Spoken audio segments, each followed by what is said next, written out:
السلام علیکم پیارے بچوں، آج ہم سبق کے پہلے حصے کا مفہوم سمجھیں گے۔ مصنف کہتے ہیں، برسات کے آنے کی اطلاع خود برسات دیتی ہے۔ یہ موسم بہت شان و شوکت سے آتا ہے۔ جیسا کوئی بادشاہ آتا ہے تب اس کی آمد کا اعلان ہوتا ہے، ٹھیک ویسے ہی برسات جب آتی ہے تو بادلوں کی آوازوں کے ساتھ بارش بھی شروع ہو جاتی ہے۔ ہمارے ملک کی برسات تو بڑی دلیر اور بہادر ہے۔ جب آتی ہے تو آگاہ کرتی ہے اور کہتی ہیں میدان چھوڑ کر بھاگ جاؤ۔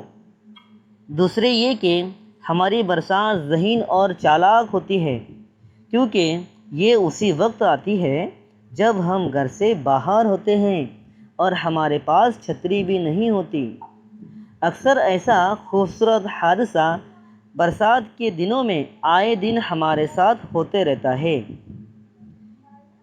تیسرے یہ کہ ہماری برسات کافی پڑھی لکھی بھی ہوتی ہے، کیونکہ یہ اخبار میں موسم کا حال پڑھ کر خوب برستی ہے۔ ایسا باضابطہ کردار صرف برسات کا ہوتا ہے۔ دوسرے موسم چوری چھپے آتے ہیں اور چلے جاتے ہیں، سچا موسم تو صرف برسات ہے۔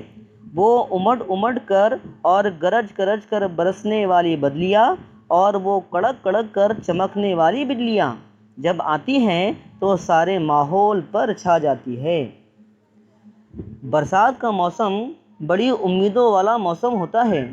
مصنف کہتے ہیں، جب ہم چھوٹے تھے اور کبھی رات کو گھن گرج کے ساتھ طوفانی برسات ہوتی تھی تو ہم ساری رات بستر میں پڑے پڑے اپنے دل میں اس امید کو پروان چڑھایا کرتے تھے کہ صبح جب ہم اسکول جائیں تو پتہ چلے کہ سارا اسکول، چڑیوں سمیت تمام ٹیچر اور ساری کتابیں سیلاب میں بہہ گئی ہیں۔